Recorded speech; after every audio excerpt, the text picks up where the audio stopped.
Hi there, I'm Vincent Boss, and I'm a life coach, relationship coach, and breakup coach. And in today's podcast, we're going to be discussing how to fix your marriage, tips from a marriage counsellor. I provide audio coaching for saving a crumbling relationship, trying to get an ex back, attracting someone new, and life coaching. Visit www.dateme.tips for more details. Please check your spam and junk folders if you are expecting an email from me. Check out my socials for extra content.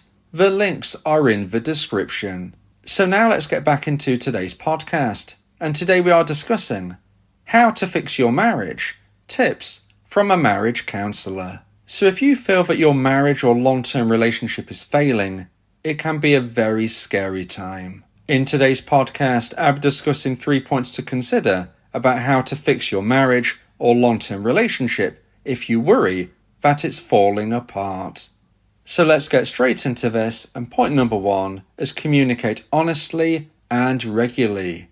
Now this is so important whether or not you're actually legally married or whether you are in a long-term relationship. You need to communicate honestly, and it needs to be regularly, because if you don't do this, if you don't talk about your feelings, your goals and your challenges, then unfortunately you are likely to hit difficult times ahead.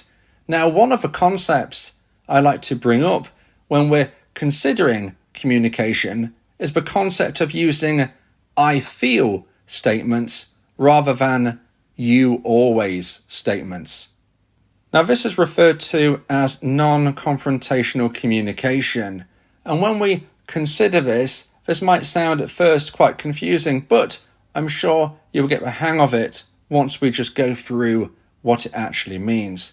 So the I feel statements focus on expressing personal emotions, experiences and needs without assigning blame, whereas in contrast, the you always statements often sound accusatory and can include confrontation. It can put the other person on the defensive, and it makes it very hard to have a productive conversation.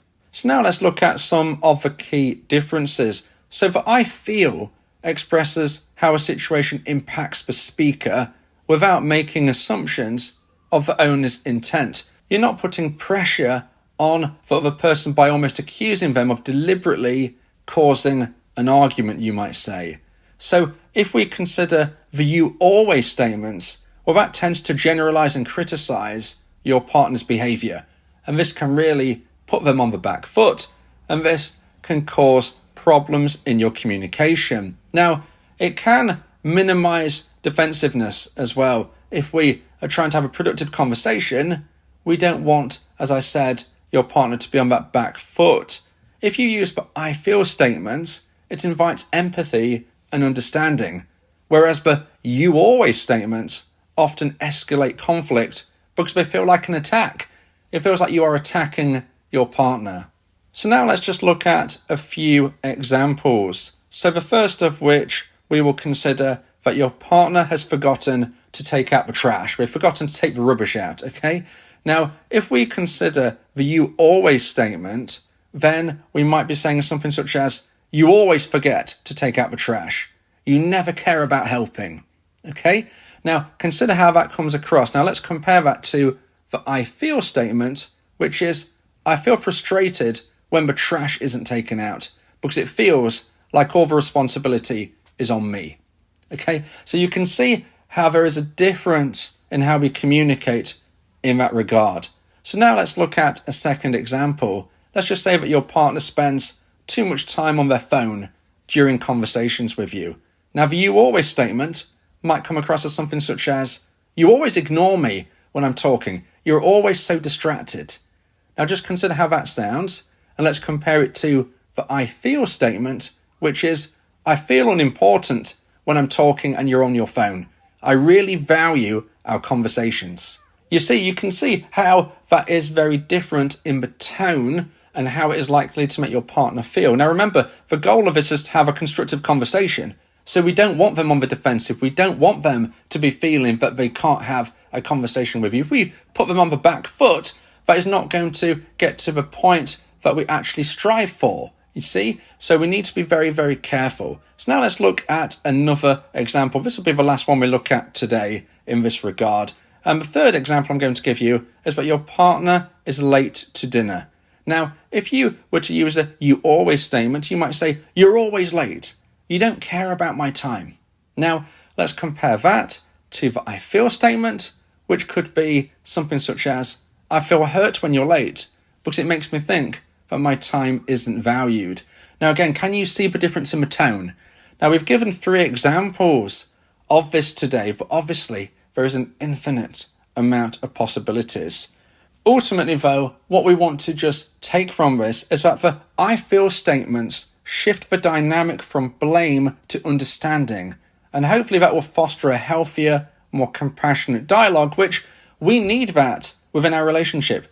Communication is absolutely key, and without good communication, I would go as far to say as that you don't really have a functioning relationship. So now let's get into point number 2 and the second point of today's podcast.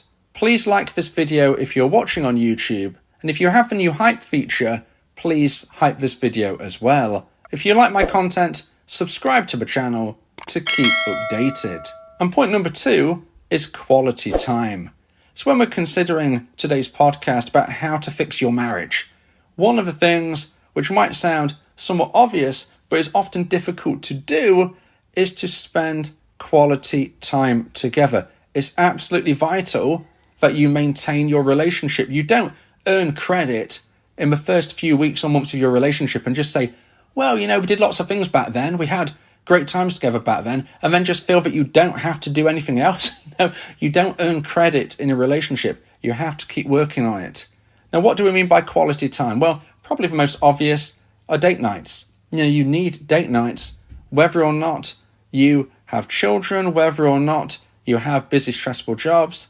You need to find opportunities to have that quality time together, ideally in a date night setting. Remember, the difference between platonic friends and romantic partners is romance, is intimacy. That's the difference. If you spend time with your partner and just treat them as a friend, they will eventually become your friend. You don't want them to be your friend. They are your romantic partner. They are your husband or your wife. So remember that. Date nights are important. Now, things you can do to help with a date night might also include unplugging technology. Times where there are no phones about, times where the TV's not on, times where it's just you and them. Back to basics. Back in the day, this is how life would be. We don't have distractions here, there, and everywhere. There's got to be that one-on-one time where you're communicating and or, of course, being intimate. There can be lots of fun, intimate games that you can play that doesn't involve technology. It could be not just communicating, it could be writing things down, reading things, all those types of things, which I'm sure I will go through in other podcasts. But you know where I'm going here. Ultimately, it's about making sure you have that intimate time. Now, although I did say that the difference between a romantic relationship, a marriage, and a platonic friendship is the intimacy, that is, of course, absolutely the case. That doesn't mean that you can't spend time together doing hobbies and things. It doesn't have to be 100% of the time being intimate. Maybe some of you would like the sound of that. But spending quality time together, sharing hobbies, is also just as important. As long as you have those intimate moments where maybe you're holding hands, that still counts. That's the difference mainly between a platonic friend and a romantic partner within a marriage, etc. You know what I'm saying here. You can be doing a hobby, and when you are attending that hobby, you're walking hand in hand. Of course, you might have to let go of each other's hand when you're doing the hobby, but you see where I'm going here. It's about having that quality time together. If you're trying to maintain a relationship, if you're trying to fix your marriage, let's go back to basics and let's make sure that we have date nights. Now, if you would like advice and support about how to try and increase the chance of saving your marriage, then you may want to consider my audio coaching service, where me and you can speak one-on-one about your unique specific situation. We could even have a 3-way call if you would like us to speak with your partner simultaneously. Go to my website www.dateme.tips for more information about how I can become your coach and your teammate via my audio coaching service. Talking about your feelings can also improve your mental health. It helps prevent the buildup of negative emotions, which can lead to stress, anxiety, depression, and even physical health issues. Speak your heart to free your mind. So now let's get into point number 3 and the final point of today's podcast. If you feel that this podcast has helped you, then please consider buying me a coffee. The link to do so is in the description. And point number 3 is focus on solutions, not blame. If you're trying to save your marriage, if you are worried that your long-term relationship is on the rocks, one of the things you need to focus on is finding solutions rather than blame. We were speaking in point number 1 about communication skills, and the way that we communicate, there could be these subtle differences, but they can have a huge effect on our partner, which then will affect ourselves.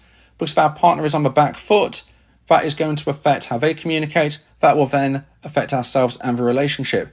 So in that same vein, we need to understand that we need to focus on solutions and not blame. If you are just arguing all the time, if you're blaming your partner all the time and not thinking as for why something is happening, then you're unlikely to be able to save your relationship, save your marriage.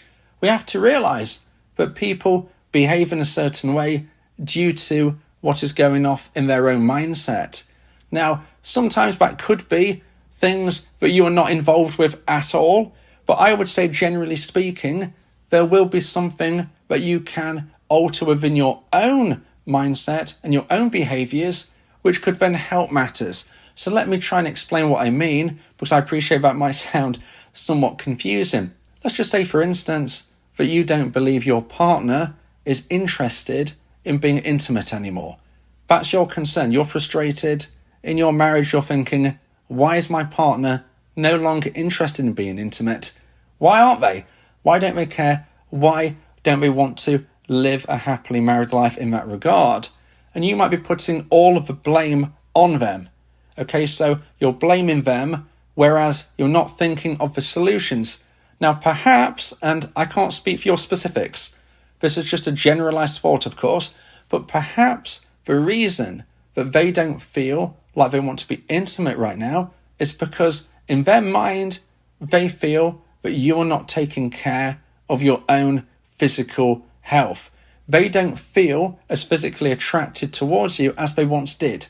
And because they're no longer feeling physically attracted towards you, they don't want to be intimate. But perhaps because they don't feel able to communicate, maybe they are poor at communicating, maybe they're scared, they're nervous, they don't want to hurt you, they don't know what to say.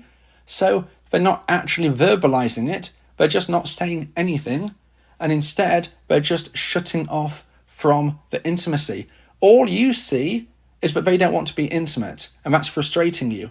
But maybe, and remember I'm speaking in a generalized sense, I don't know your specifics, but this can be somewhat of a common problem. The person who is frustrated that their partner doesn't want to be intimate doesn't see the reason they don't want to be intimate is because they're no longer taking care of their physical health, they're no longer making an effort physically, they don't look as healthy and attractive as they could. Now listen, we're not all models, we're not all aspiring to be models, but we can be our best selves. If you can look in the mirror and honestly say you look your best, that's fine. But if you look in the mirror and think, no, I've kind of let myself go in various ways, then can you blame your partner for not wanting to be intimate? This is what I'm talking about focusing on solutions. So in this regard, one possible solution would be, of course, to have communication. That's ideally what you would be doing. But alongside that, you could be taking care of your physical health, living a healthier life. If you live healthier, you're more likely to look more physically attractive to your partner. Now, I know it's not just about what other people think of you, it's got to be for yourself. But in this regard, we're wondering why they're no longer wanting to be intimate. We're coming to a conclusion, we're not looking after ourselves anymore. And hence, if we work on that side of things, there is a strong possibility they will then find us attractive and want to be intimate. Hence, that is a solution rather than the blame game of just shouting around and saying, hey, why don't you want to be intimate anymore? Now, although that might be in your mind a way of bringing up the communication, shouting around isn't going to help. It's just going to shut them down. Like I said, they might not want to hurt your feelings. they might not feel able to actually verbalize the truth. Now, of course, this is just one example, but it's an important example and something that I think you really need to be considering. Now, whether or not this is your challenge within your relationship or marriage, what I would say is focus on solutions and not blame.